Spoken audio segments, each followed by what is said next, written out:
Hello बेटा, कैसे हो आप सब? अच्छे? ओके बेटा, मैं आपकी teacher from Mrs convent school भोपिया मो प्रतापगढ़।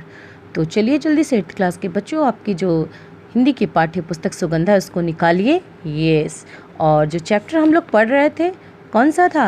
यस, गुल्ली डंडा, है ना। मुंशी किसने लिखा है? मुंशी प्रेमचंद जी ने लिखा है ना इसको।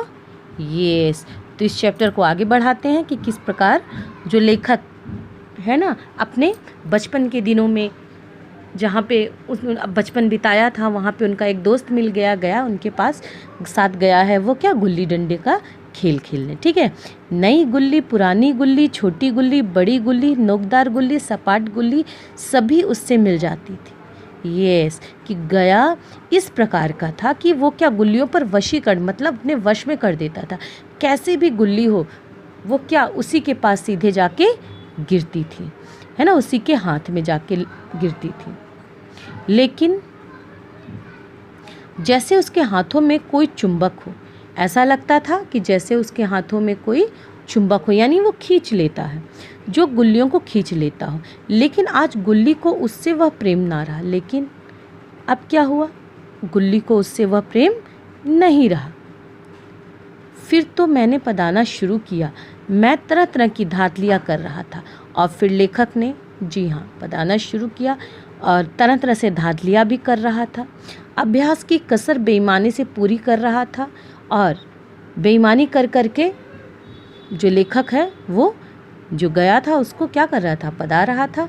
हुच जाने पर डंडा खेले जाता था, है ना, और हुच जाते थे तो डंडा खेल लेते थे। हालांकि शास्त्र के अनुसार गया की बारी आनी चाहिए थी, लेकिन वो लेखक समझ रहा था कि वो बेईमानी कर रहा है। हाँ, तो बारी किसकी आनी चाहिए थी? यस, गया की। गुल्ली पर ओछी चोट पड़ती और वह जरा दूर पर गिर पड़ती तो मैं झपट कर उठा देता और दोबारा टाण लगाया गया। और गुल्ली जब ओछी चोट पड़ती तब वह जरा दूरी पर जाग पड़ती थी तो मैं झपट कर उठा देता था और दोबारा टाण लगा देता था। गया ये सारी बेकाय दगियाँ देख रहा था। और वो अब गया तो खेलता ही था तो वो सारी चीज़ें देख रहा था वो, पर कुछ ना बोलता था। वो देख रहा था कि मैं, है ना, क्या कर रहा हूँ, लेकिन वो मुझको कुछ नहीं बोल रहा था। जैसे उसे वह सब कायदे कानून भूल गए, जैसे वो जो गिल्ली डंडे के कायदे कानून है वो सब कुछ भूल गया है। उसका निशाना कितना अचूक था, और जब वो खेलता था तब उसका निशाना भी बहुत अचूक हुआ करता था। गुल्ली उसके हाथ से निकलकर टन से डंडे में जाकर लगती थी, और बचपन में गुल्ली उसके हाथ से निकलकर सीधे डंडे में जाकर लगती थी। कभी दाहिने जाती थी, कभी बाएं, कभी आगे, कभी पीछे। कभी दाहिने जाती थी गिल्ली, कभी बाएं, कभी आगे, कभी पीछे।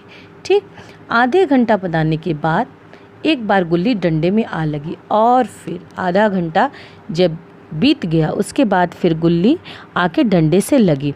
मैंने धांधली की, गुल्ली डंडे में नहीं लगी। और फिर लेखक ने क्या किया? जी हाँ, उसने कुछ, है ना, बदमाशी की, धांधली की और गुल्ली डंडे में नहीं लगी। बिल्कुल पास से गई लेकिन लगी नहीं, बिल्कुल पास से गई लेकिन लगी नहीं। गया ने किसी प्रकार का असंतोष प्रकट नहीं किया। और कहते हैं ना कि थोड़ी सी बेईमानी हो जाती है तो बचपन में लोग क्या करते, लड़ने लगते हैं, नहीं मेरी बारी आई, मेरी बारी आई। लेकिन गया ने किसी प्रकार का भी असंतोष प्रकट नहीं किया। न लगी होगी, और उसको ऐसे लगा कि न लगी होगी। ठीक है, डंडे में लगती तो क्या बेईमानी करता? गया ये भी सोच रहा था कि अगर डंडे में लगती तो क्या जो लेखक है वो बेईमानी करता। बचपन में मजाल था कि मैं ऐसा घपला करके जीत बचता, और बचपन में अगर इस प्रकार की मैं बेईमानी करता था तो मैं बच नहीं सकता था गया से। यह गया गर्दन पर चढ़ बैठता, और वो गया क्या करता? यस, गर्दन पकड़ लेता। लेकिन आज उसे कितनी आसानी से धोखे दिया चला जाता था। और आज क्या हो रहा है? जी हाँ, आज वो अफसर बन गया तो उसको थोड़ा संकोच लग रहा है, तो वो धोखे पे धोखा जो लेखक है वो गया के साथ करता जा रहा है। गधा है, सारी बातें भूल गया। लेखक अपने मन में क्या सोच रहा है कि ये तो गधा है, सारी बातें भूल गया। ठीक है बेटा, बाकी हम लोग नेक्स्ट वीडियो में पढ़ेंगे।